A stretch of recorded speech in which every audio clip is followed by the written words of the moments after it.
Hi, my name is Mark Fitzell and I have been kindly asked by Cashel Artsfest to make a little piece on the old traditional street games that would have been played, I suppose, all the way up into the 1990s. Sadly, we see very few of the games played, and I suppose in a lot of ways that's just the way the world has changed. So in my previous projects, like the Many Faces of Cashel, time and time again it popped up about people's childhood memories and the fun and love they had for those games that they played on the streets, and the hours and hours of endless entertainment that they got from it. A lot of the games that popped up: marbles, beg 'em a neighbour, hoops,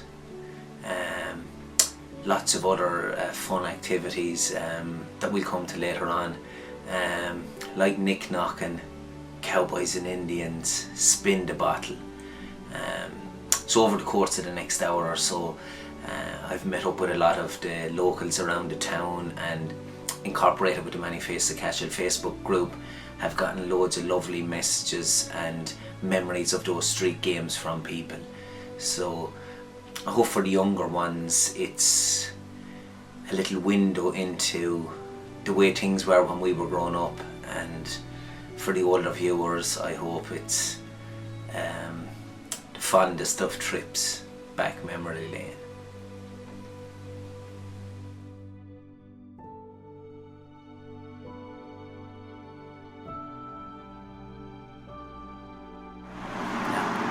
When we were young fellas now, we used to always play hurling across the road there. We called it Barrington's Gate. Barrington's Gate was the name of it. And how we made the ball was with the nationalist. When everyone had it red, we tied it up and folded it up, tied it with and real tight, and made a ball out of it, and we hurled right across there every day of the week. There wasn't a car on the street at the time, and we had some fun. That was many moons ago, but let me tell you, we had some enjoyment out of it. And then we had Mary Foley's across the road, and we kind of played up on poor old Mary. She was a little blind. But what we done was we got a halfpenny and we got silver paper and we wrapped it around it and shined it off our pullover, our pants, and went over to Mary for a bar of chocolate, handing in the halfpenny as a shilling. But Mary was too cute for us. She'd open up the bit of silver. That was board clock for you. Okay, so I'm here on Main Street with my great friend Sean O'Dear. Sean, I was informing you about this project we're doing for Cashel Artsfest. Oh, good. About the street games. So yeah. I think that we'll start off. You were telling me memories you had of hurling on the main street. Oh God, they're very vivid. I suppose it's at least 70 years ago, but it's only like last Sunday. And what just happened at that stage, there were 3 masses on a Sunday. I think it was 8, 10:30 and 12, something like that. But after second mass and between that and third mass, we were to assemble for a game of hurling. Local lads, there was a few from John Street, mostly in the main street.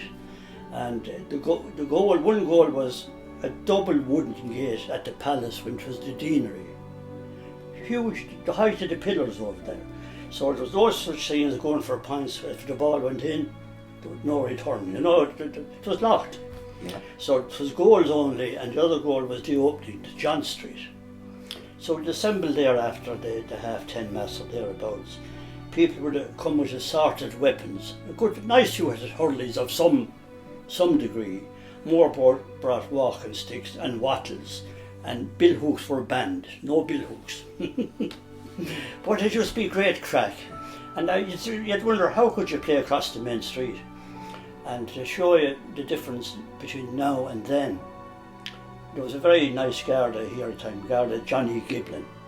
And he'd come up to us and he'd say, now lads, you'd want to be getting off the street because there could be a car coming soon, a car. And he'd be right, the car might come on maybe 10 minutes later and then we could go back again. And so you'd stand back. Oh yeah, again. He did it very nicely. Like he didn't say you have to get, you'll be all right when that car is gone for another while. And it was great, it was great. Now it was basically Main Street, but there was a few from Tom Davis, which got to be good to him. Connor Swank Ryan, now in Australia, he's a fond memory, a character and a half. He was an only child and he was to be tugged out elegantly, being an only child, so he got the name of Swank. Oh, I could tell you stories about him. There's a very famous photograph. You were actually a witness to it. I was at the fountain, I couldn't believe it. I mean, acrobats in circus couldn't do what he did. Like one thing was getting up or getting down. But can I go off and... 100%, absolutely, Bob Swank, we were all altar boys now, I'd say you were one, were you? I sure was. I'd say you were like a little angel. But anyway, Swank was the boss of our outfit. He was called the captain. There were 6 in a group. And we got a very fancy wedding. Which we were delighted. And we got 10 shillings for the group. I mean, we thought it was like winning the lotto. So Swank, being the smart mover he was, kept 5 bob for himself. I gave each of us a shilling each. But we were happy enough, because a shilling was a shilling. And I said in my own life, that man he'll go far. Apart from travelling to Australia. He ended up in a bank in Australia. I don't know if I can rob it, but anyway. Yeah.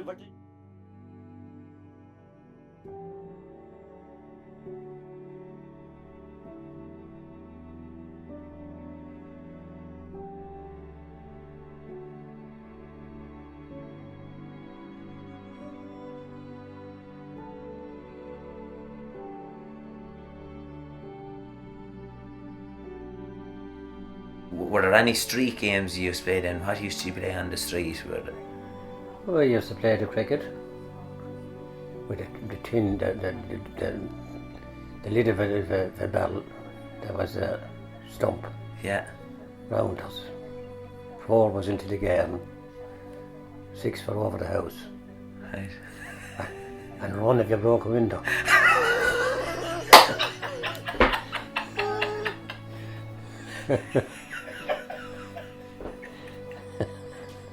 Yeah.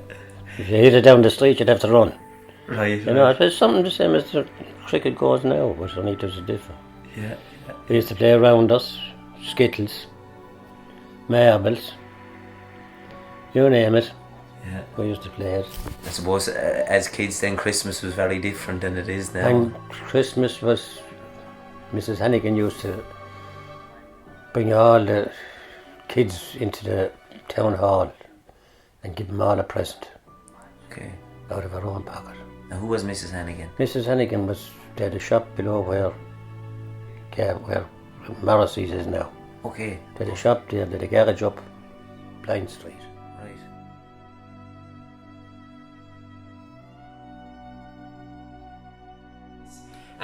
You were telling me some lovely stories about your childhood memories and the childhood games and up on McCann Street. So will we start off with the Grand National? It is the first time I ever heard of it. That was the Grand National. Was the thing we used to do going to school. It was always going to school, never coming back. So just we'd be after watching the Grand National and telly. This is what sported on. Just like Bucky's Field. I'll tell you about that in a minute. But it was now Davy Heal and Johnny Fitzgerald Bragg, Billy Maloney, William London used to come around, the Chili they used to call him, and a couple of Michael the Wire and maybe Willie as well.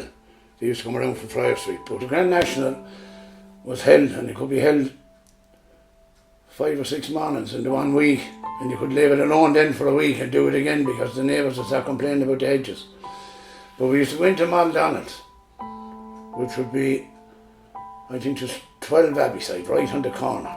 Because Tiny Heelan, God rest all the Heelans, there was a big hedge there for just 10 foot, we'd never get over that. We might hide in it, that'd be about it. But we used to go into Maldonald's garden, right?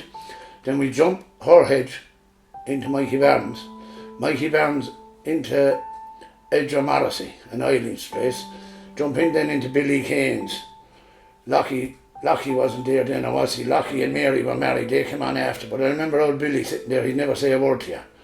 We jumped from there then into Jimmy Heath, he'd never say a word to you. Then we go in, there was a man living there called Mucko, and we used to call him Mucko Heafy, but I don't think that was his right name. You're actually living in that house. That's now. right, my mother and father, yeah. Now I remember pigs being kept at the back of that. Nearly cut my nose off with the clippers in there that I found in the hedge doing the strong man one day, and it nipped me put up the bed. And thank God. Then we jump into Ciscarty. Ciscarty had 2 jumps because there was a kind of a little road going in there with us, bringing in and out the pigs. And once you jumped Ciscarty's, then there was a hedge in front of you. There was a yellow and green hedge, very well kept by a man called Bobby and Bobby Reardon, God rest him. His wife Angela. They kept their garden pristine, and that was a no-go area for the Grand National. Right, we'd go out the side of Ciscarty's wall, jump over there, go down and jump in tight then at the other side of the fence at Bobby Reardon's into Jackie Ryan's, and we jump out of Jackie Ryan's then into the Galcardies or Molly Donald's, and we jump over that then over the next hedge into Peter Luby's, and then you had a bigger hedge going into the Cullens, into Tom Cullens, Mikey Cullens' place. We jump in there, and they had a kind of a driveway, which was rare at the time because they had a big side entrance with a big gate on it. And they had a double gate going into the house which no one else had other than Mucko Heafy. But there was a pole in the corner with a little step in the wall. He actually put blocks on it to stop people jumping it, but he left a step. So that was the final fence to win the Grand National. Yeah, and we'd all meet outside John Ryan's coal yard, and then there'd be people coming up going, hey, hey, hey, but we'd all be below going to school, so we'd have a crack. We went down to the school then to the Christian Brothers or whatever, and you'd never do it on the way back, because they wouldn't be watching for you then, but you'd have that feeling that they would. We'd be walking on the convent wall side of the graveyard wall, and at that time there was trees of 50 and 60 feet high up there, and on the rainy days right outside Bobby Reardon's house there was a big conker tree, and that used to hang right out over nearly touching his house. It was actually touching the electricity wires where you're living. Yeah. Where that was a big beach with all top weight on it. But we used to go under there picking conkers and all that. When it be raining, we'd always be under there. Well, you saying to me, John, then you'd be giving it all Oh the yeah, actions of a jockey. Oh yeah, you'd be hitting yourself. So yes, we reddened off you again the time you got down to the school. You'd be sitting off to one side, and oftentimes we'd have a stick baiting ourselves because you'd have the stick because everybody.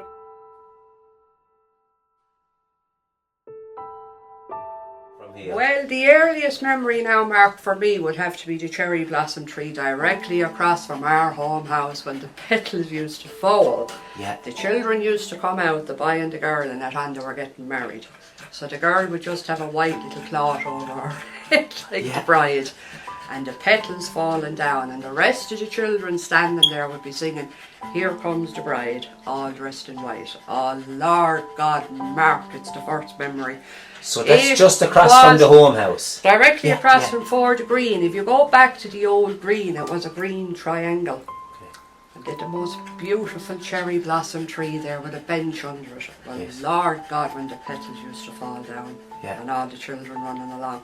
And all the streets of Cashel, they were all filled with children's laughter. I played on every street in Cashel. The Green, the Old Road, Dean Ryan Terrace, Cal Brewer Street, McCann Street, Dominic Street, another beautiful place, The Rock. Oh my God, just stop the lights, yeah. We had fantastic times.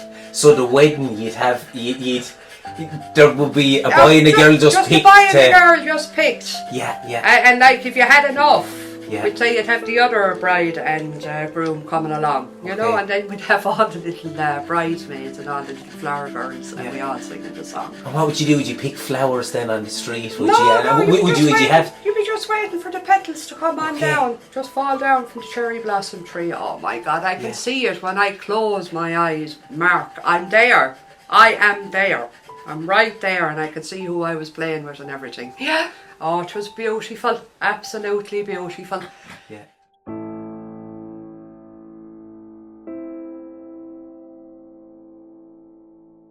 Absolutely. Marbles was another one. Yes. I had great fun with the marbles. So where would what would you need for marbles then? You'd need a flat surface, obviously, kind of, would you? Obviously, well, if we could get the flat surface, all the better, and if we couldn't, sure, we just went with what we had. Yeah. And you just draw a big circle. Okay. You placed all the marbles in there, and then if it was 1 or 2 or 3 or 4, we all had a marble each in our hand. Okay. And you had to flick it with the thumb into that circle, and if you knocked out the marbles out of the circle, you were the winner of them marbles. The more marbles you collected in your hand, you became the winner. Okay. You were telling me, Sean, about playing marbles then. Oh, in your home house where we're sitting this here. house here, since I was a very young age, there was a kind of an internal collapse, and all the floors were falling in towards the centre. Now, I had 2 older brothers, God be good to them, Connor and Philip, and we'd be trying to play marbles in any of the rooms. You couldn't. All the marbles would fall into the... it was like this. Yeah. But then, of course, marbles on the street. Oh Jesus, marbles was deadly. There was a man there, he's gone to God now, and he was deadly as a rattler. John J. Murphy. He was the best I ever saw. And you'd have a spinner. Spinner would be your favourite marble. You used to buy the marbles but don't deal the fours. A bag of marbles. But you'd always get an odd one, that'd be a solid blue or a solid green, and that'd be your spinner. And they used to hold it like that, look. But we used to play that below the brothers and play it over here in the green. They'd make a circle, something on the same rules as Skittles, but you'd hold it up and hit the one you nominate. And if you got the one you nominated, you kept it. Okay. John J. Murphy had bags of marbles. Jesus, really 4 stone bags. They were all fancy, were they all different colours? All different colours, yeah, all the different coloured ones. And the red one was the good one, the green one, and then the brown one, you know, the colour made out its value. But the spinner was the best. And then a clever frogs came in from the country with a thing called a taw. A taw marble was as big as a golf ball. It was as big as a golf ball, a giant marble. It was called a taw. And down in the brother school there was a channel going all the way through the school. And you went off like that. You're first off against John J. And you'd be judging, it could go 10 or 15 yards down. And you go, and if you threw and you came up and hit his marble, that was yours. But this fella came in from the country with a yoke as big as a golf ball. So he claimed us. He rolled over, he flattened marbles with the yoke he brought in. Took all the marbles. Yeah, but then we had to deal afford to get it, but she brought in them. And then they all faded away. Yeah. Do you know what I mean? It's just street games. They were great.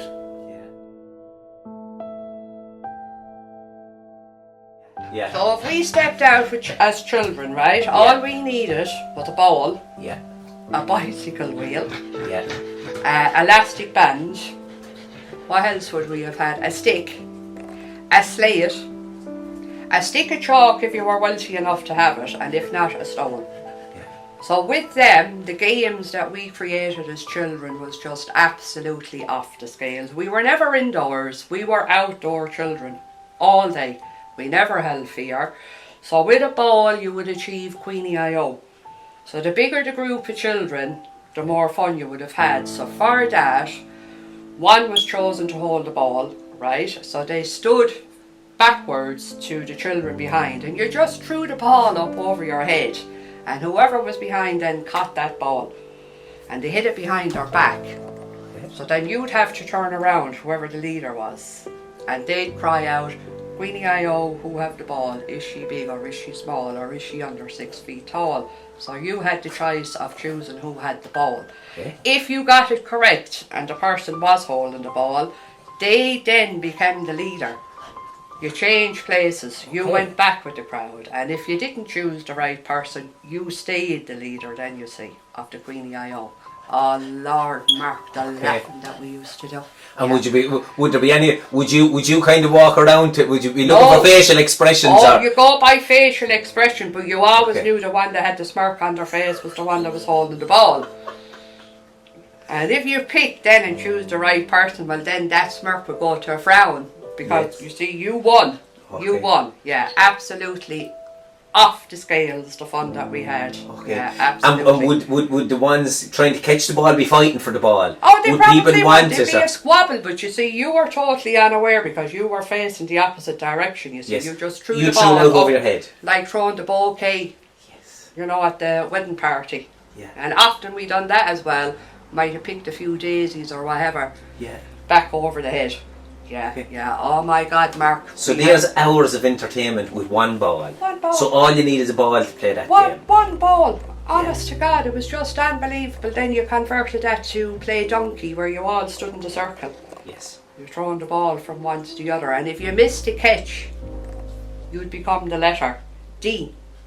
And that's the way it went until some person was misfortunate with to miss it all the time, and they became the donkey, and we be going, oh, making all the sounds to really rub it into the person. Like, some took it with good spirits, and some of them went off into stomp, and we'd be saying, oh, come back and play, come back.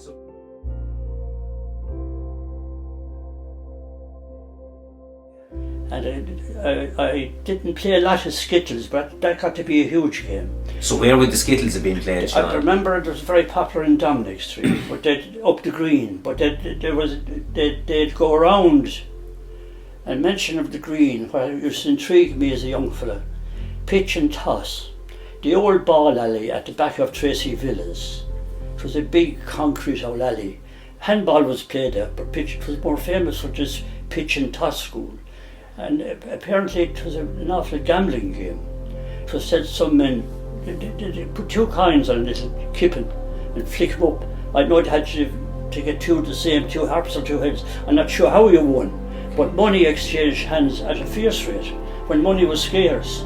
And it was said of 1 or 2 people they lost a week's wages there, maybe on a Sunday morning, playing that. Now I never partook of it, but you had to be more adult for it. You'd be left look all right. Hence it getting the bad name, probably. I'd say it did, but I don't know how long that lasted, but yes. I don't think it's played any place now, but it was notorious. Yeah. I was told that it was played in some places kind of under a lamppost, then maybe at night. Yeah, night, but I used to go up there and it's played maybe Sunday after. I can't remember exactly when, but it was in daylight, it wasn't under a lamp now. Yes.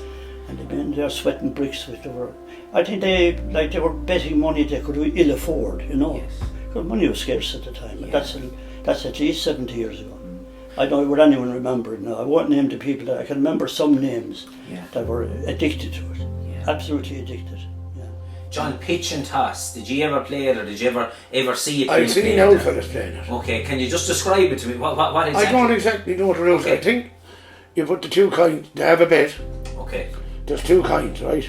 2 heads or 2 tails. And as far as I know, they just throw them up and you call whether they're going to be odds or evens. That was, I don't know the definite science of it, but there were big gambling on it, and it was done over there. I only vaguely remember it. Yeah. I remember going over with my father years ago. I was only a toddler, and there was real old boys that I didn't even know, and they were playing it, and they played it over the corner of John Street there. Okay. Just right there in the corner by that small wall, they'd be leaning on the wall. Okay. But that's way beyond. Yeah. Do you know what I mean? That's only a distant memory in my head. It couldn't be any more than 3 or 4. Yeah.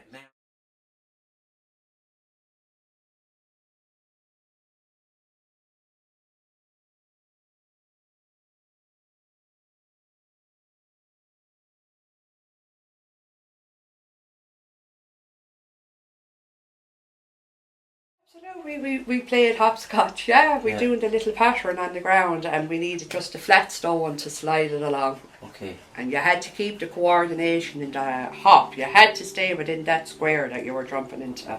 You couldn't touch the lines and you couldn't touch the stone.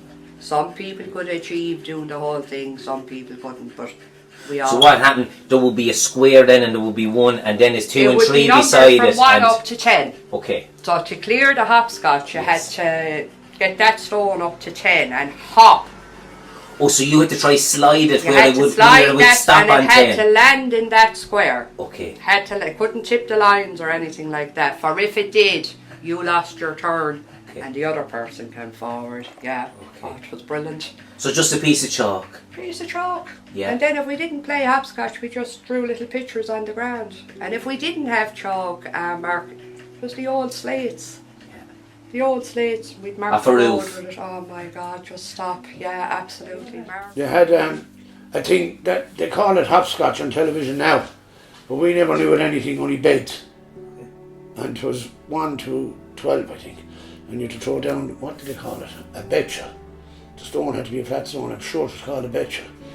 And you had to slide it into the square, and then you had to dodge that one on the hop.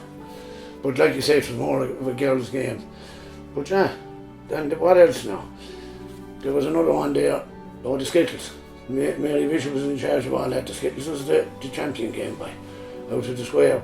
But you could play all them games, it'd be nothing to be there could be 50 dogs and 100 children on the street between Calbrew and McCann Street. There was no cars going up and down. The first car that was up there that I can remember was Jerry Spot Ryan. And after that, Joe Maloney got a milk van and an apple van.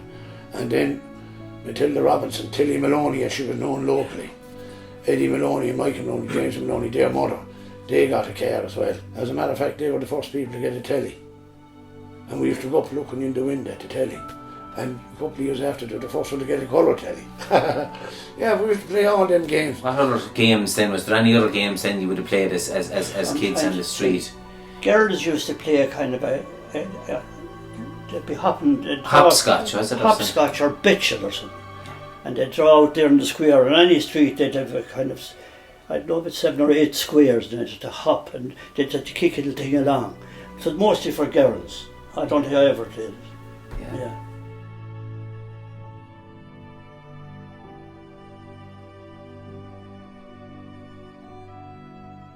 And then with a stick, Okay.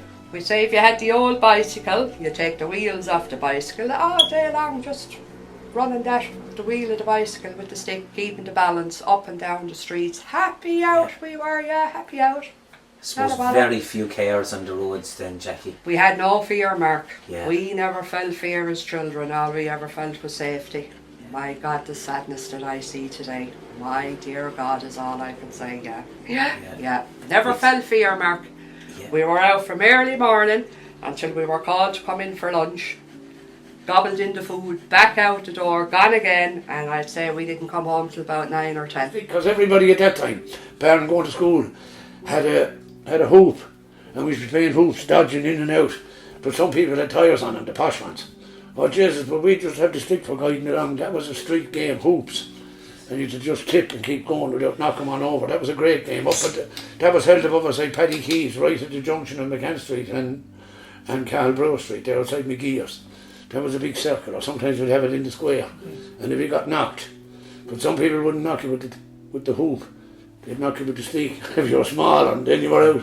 Yeah, you had to stay in control. So what, it would have been just the actual wheel, there'd be no tyre on it? The front wheel of a bike, that's all you need. Some people had tyres on it. But the best was the hoop, the one with no spokes in it. Okay. It was just really light and you could guide it, which was a bad joke to take a knock. Yeah. But you were playing a game like you'd have in the bumpers. You were dodging someone and somebody would be after you. Like, it was really good. It was coursing with wheels and we were children. Yeah. I remember at that time, there was people, including myself, like we were only probably 13, 14. I could be outside Peggy Butler's house in the square. And to be in the gang to get into the field, it was kind of a gang that used to go up the Gallows Hill, the coal pits. That was another thing, you had to be the Robin Hood gang. Right, and you had to run up the square and jump into Bucky's field without touching the wall. Wasn't that some feat? We were able to do it. So they're at McCann Street, that wall right there, if you were in Lacey Square and looked straight up, the wall there was a little bit of the cap missing for about 1.5 foot, about 12.5 feet. There was a round cap on that wall, but someone took that bit off. People used to throw their vegetables in there. At the time there was no dustman. Any dust that you had or cleaning out the fire, you just dumped it in over Bucky's wall. How the man put up with that for years, I don't know. And then he had us with the fences. When the Grand National would be on the telly, or if the football was on, we'd be all out playing football. If the hurling was on, whatever was on RTE1, on the sports in the afternoon, that was on in the evening. Rain, hail or shine.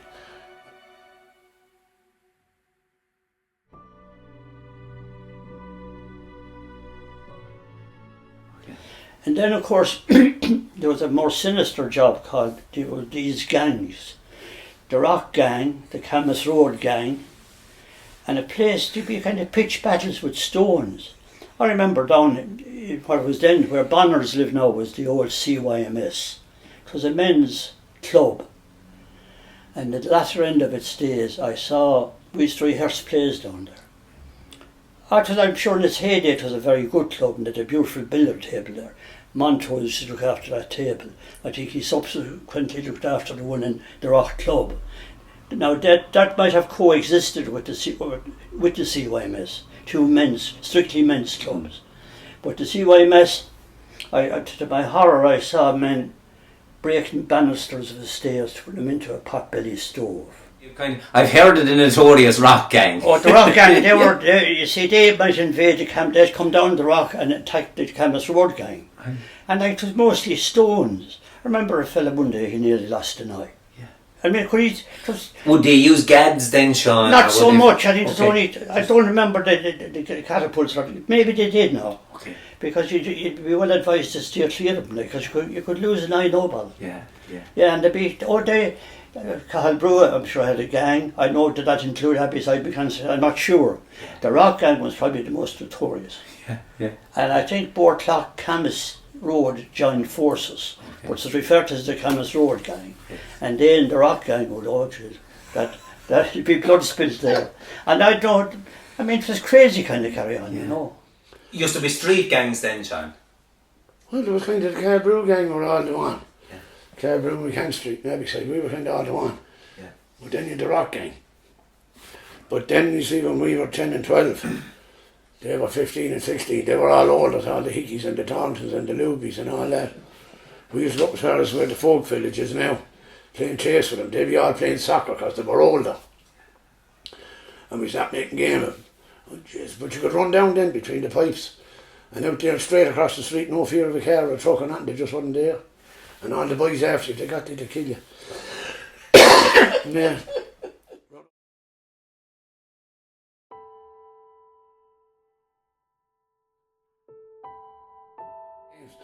But the cold pits played a major part from any young fella from the age we say of 7 or 8, because you crossed Bucky's Field, crossed into the convent, over the wall, up where the soccer field is now, and into the cold pits, and that was our playground.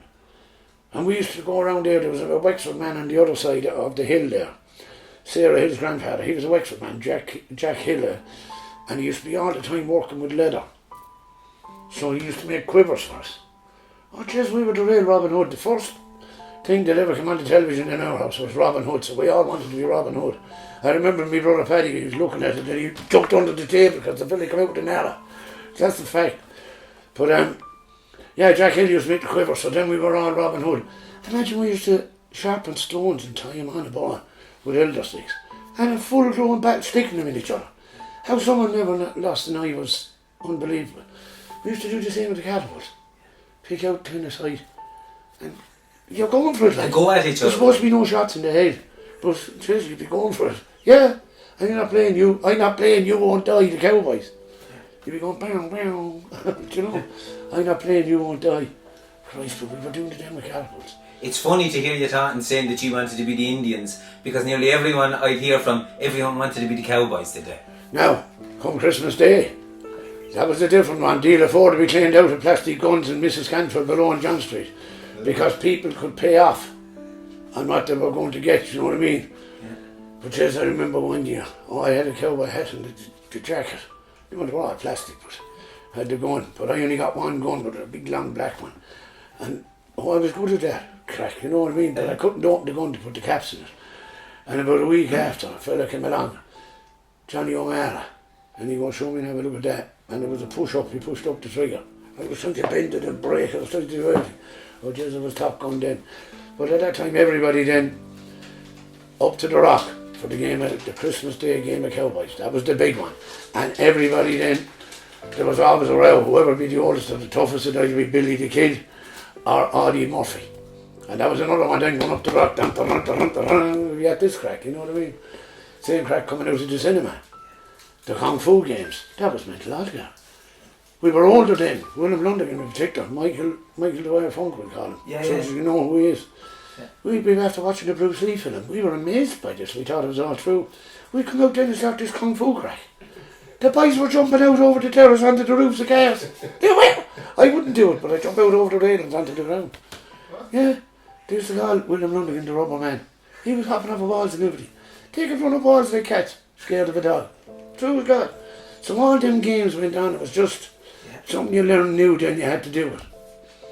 Remember Davy Heal smoking the fags? He'd be going, he might have 10 fags, he'd go, wow, it was Bruce Lee giving out the fag. But he keep 2 for himself, he was right.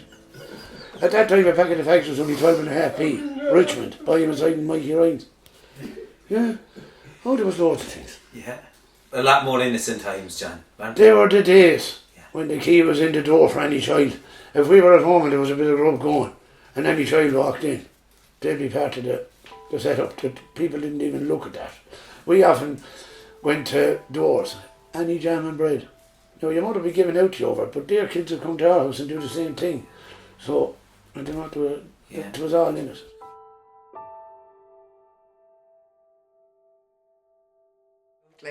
Wait, let's see, what else did we play now? Oh yeah, we had a rope. Yeah. Of course, you had the skipping.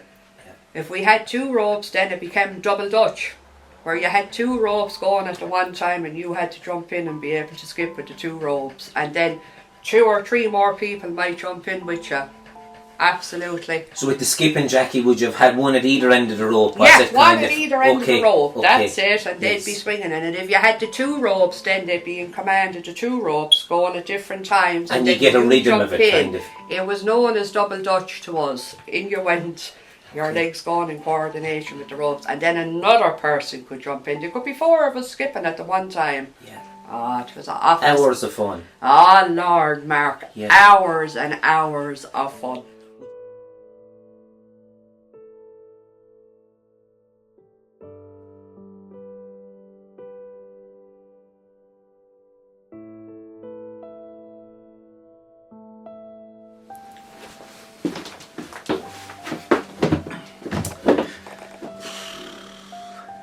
Knockin. Knockin was a bit of an Olympic sport to us when we were growing up. I think in the early 90s, probably between the ages of 11 and maybe 14 or 15. Every Friday night we used to go rugby training, and after it, even those of our friends who weren't rugby training, we used to meet up around the national school. And I suppose one of the first locations we used to head to was O'D Wires on the top of the hill, halfway down the hill, John Phil's house. And the funny thing about it is that their son Alan used to be with us most of the nights, but where the fun was to be got out of it was with Alan's brother Pat. Now, Pat took the Knockin very seriously, but took it in great sport. So we'd always send in the fastest one, who would usually be Paul Pocket Maloney or Robert Mulcahy, who lived on the old road at the time. They'd go in, knock on the door, we'd wait at the entrance, and it was game on. We'd run down the hill as fast as we could, Pat in chase. We'd get down to the junction of Dean Ryan Terrace and where the old National School was, and from there you were on your own. You went over Dean Ryan Terrace, maybe hit in around the back of the old library, shot down by the old National School, down around the back of Eli's. Some continued on down along John Street. And I suppose the nicest thing of it all was once Pat caught you, he was happy, and it was almost like a game of tag. So he'd run down tonight, I can remember, caught tonight, Paul Maloney. So it wasn't too often that Pocket Maloney was caught, because Pocket had speed on his side. Other people, I suppose, we tormented Knockin. I can remember the late Philip Cronin. Philip was a lovely man, and Philip lived on John Street, and it was always kind of a regret of mine, the tormenting and torture that we used to give Philip, Knockin and him. Sometimes we'd be across the street with a bit of fishing line, and we might pull on it and it'd knock the door and Philip would come out. But when I was doing one of the volumes of The Many Faces of Cashel, I got Philip's sons to write out a little piece, and in it I learned that Philip was an expert knick-knocker himself. So all the sorrow and sympathy went out of it after that. But Philip always took it in good spirits as well as, and the thing was, you didn't knock on a house that you got no chase off of it. So that was the beauty of it. There was another house in the back of the pipe that was the knick-knock of all knick-knocks. This man would chase you for the night.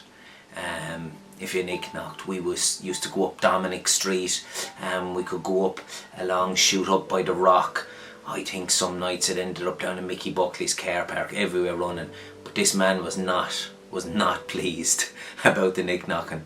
I can remember one night, I think it was with Robert Mulcahy, but we lit in under a car up around Dominic Street. But within the gang we would have maybe, there could be 20 of us out. So, and I think that we played that up to probably when we were 15. I know it wasn't a game to those who were doing it, but this man would have killed us if he caught us, and it probably went on for months.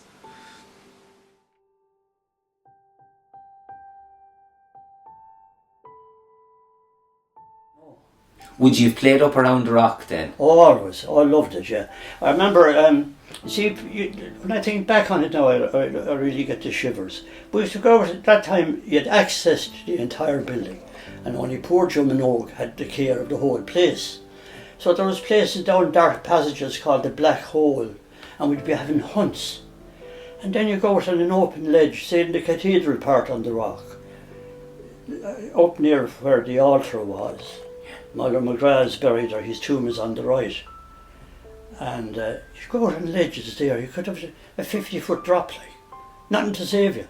And there's a question, you dare a fella like this, that you kind of coward if you didn't go out. When I think back, when I go up to the rock now, I just think about it, how it was done.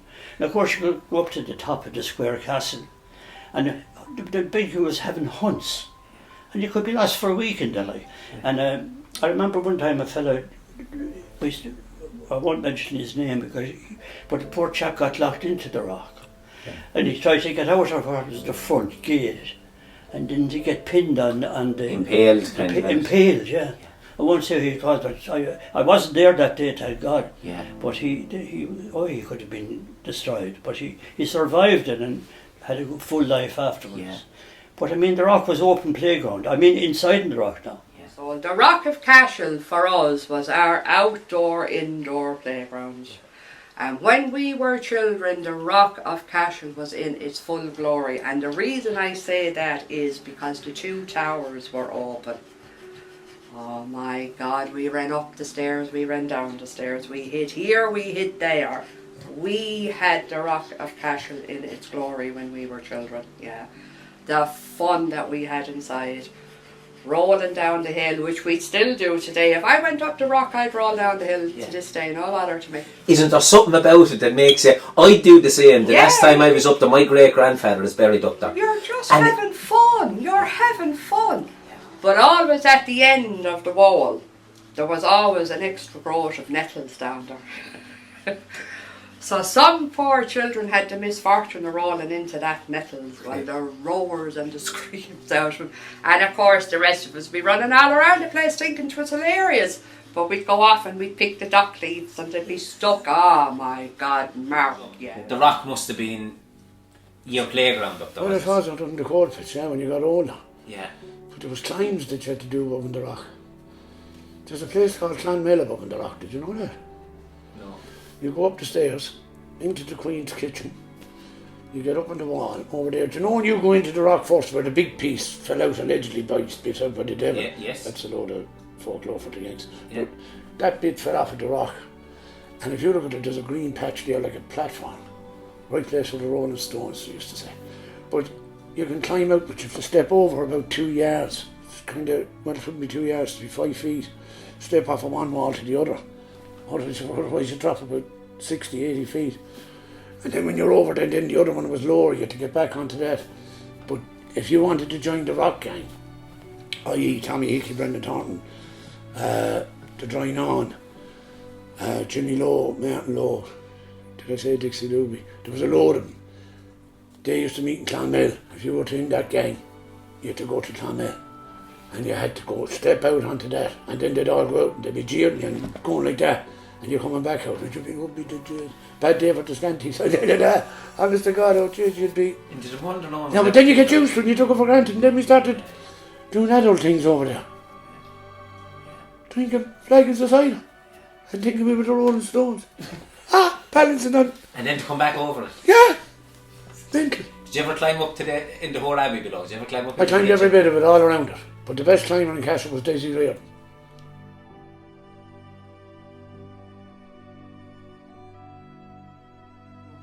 No disrespect to anybody, but I see people have turned from, they're walking away from the real world. Take your children by the hand. Take that beautiful child by the hand. Walk them out the country road. Get a plastic bag. Fill it up with blackberries like we done. Gooseberries. Educate them. Let them have the natural fun that's there. Another thing we used to do, Marcus, go around with a jam jar trying to catch a butterfly. We running around, you know what? And if you caught that butterfly or a ladybird, and you're prodding all the holes in the top of it so that little butterfly or ladybird would stay alive. Yeah. Collecting the brick-a-means. Absolutely. It's a book in itself. It's a book in itself. So where would you cut those? We would have went now for the brick-a-means. Always, you come down here by the end of the rock, there was always an old kind of a cattle sty, and for some reason it used to be filled with all this swampy water.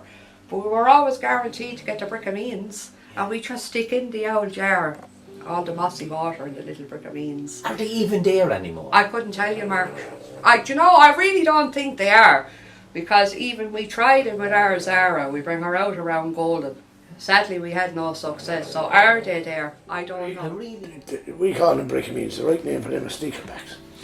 But we used to go out, you'd have your jar with the twine on it, and your net, the homemade one out of a nylon, yeah, and we'd go out.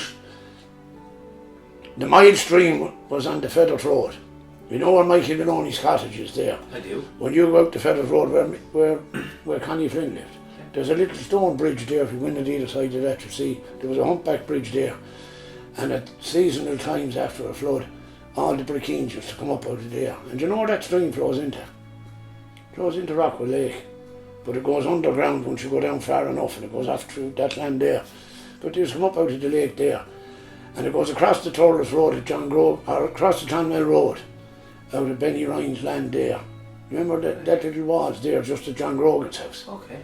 Yeah. That's the same stream. No, that's a different one, sorry. But that was known as the 2 mile stream. Geez, you go all the way, walk all the way out there just to catch a few brickeens and bring them home then and look at them in the jar till they died. Yeah. Good man. So they wouldn't last long in it, would they? They last a week maybe. Yeah. They're flowing water, we just keep changing the water. Another thing then was collecting frog spawn. Going off to all the local ponds. And Frank Hagan, when we were in the small school over there, he was mad into the nature. That's why I loved the national school. I cried the day I left national school because I didn't want to go, because I wanted the nature rambles. I didn't want to be going down to the Christian Brothers. I was grand where I was. And he used to bring in the frog spawn, and we'd bring it in, and he'd put it in a big tank, and he'd have it up in the sun where it would ferment and then become tadpoles, and then just turn them into little frogs, and then he'd give us all the little frogs and we'd bring them up, and there was a pond in the corner of the rugby field. We used to let them all off there for Thursday evening. It was great. And then we started collecting birds' eggs. So he was educating us all the time. It was all nature. Another time he gave us a job wherever a rookery was. You had to go and count how many nests was on it. I think Jimmy Lowe hurted his neck. He was counting all the nests below the palace because he was living beside it, on Downing Street. He came in, he was complaining about the next. He was looking up at the nests all night. The crows flying everywhere. Our one, nearest one, was at the end of Rahard Boreen. Do you know the Boreen where Eamon McGeer lives? Yes. God rest him. That's Rahard from there up. Yeah. Rahard Boreen. And up at the very end of that there was a row of beech trees. And that was Rahard Rookery. There was 32 nests on that.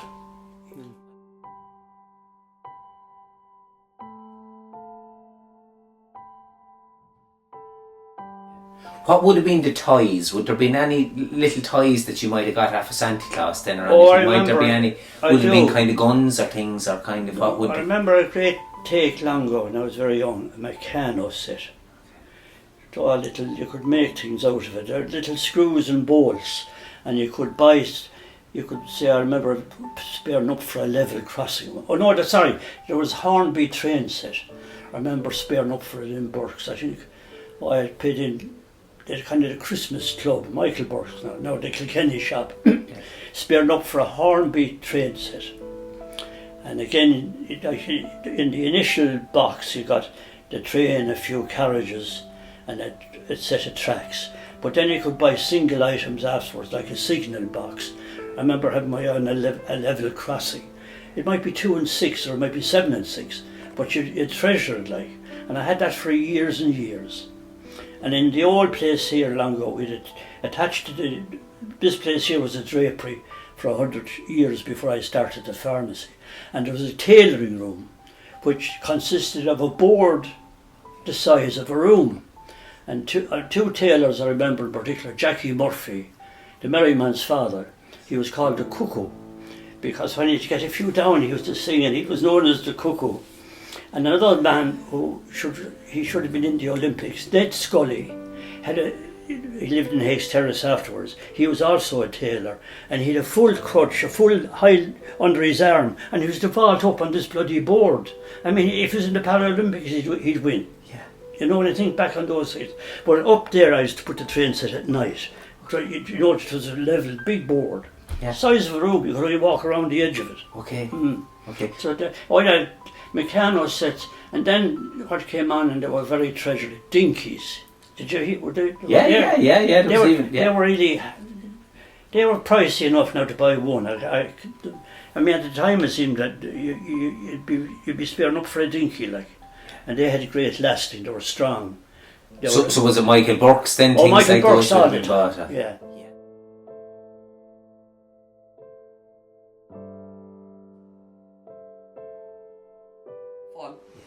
And the longest memory I'll have is for Spin the Bottle. Oh Lord Jesus, Spin the Bottle. So you'd have the circle of the boys and the girls, and then you'd have the old bottle, and whoever spun the bottle was in command. So wherever the spout of the bottle landed, that was the person that you had chose to kiss, right? So if you got the kiss off of the boy, sure, your jaws would be purple. You could fry eggs on your jaws, and the innocence that was in us as children. I swear to God, if you got one kiss, you ran home, and you'd be saying a deck of the rosary at home, thinking, oh Lord Jesus, could I be pregnant out of this? The innocence out of it. If you got two kisses, you'd be saying to yourself, oh Lord Jesus, am I going to have twins here, or what's going on? Honest to God, Mark, oh Lord. Yeah, fantastic. Many a boy I could hang out to dry here now as well, but I'm not going to do that neither. I know who ye are, ye know who ye are, we'll leave it at that. Yeah. But we used to play a game there, there could be a load of us in a circle, all girls and boys from surrounding areas, 12, 13, 14 years of age, but there were sometimes older ones. And they played a game called Dare, True, Love, Kiss, Chase or Promise. And we just say it was my turn. And I asked you, which one do you want? And you said dare. So I dare you to go and kiss so-and-so over at the bushes where we can see you. Do you know, it was innocent crack. Do you know, a dare, or if you pick love then, do you love her? And you'd admit it. Because if you were caught telling lies then you were out, you'd be out in the field. But there was often people went for a kiss and didn't come back for a half an hour. I could never figure that one out. You know, next minute they go across the cornfield and come down the Boreen. But they were the older ones. We won't name anyone now. You know.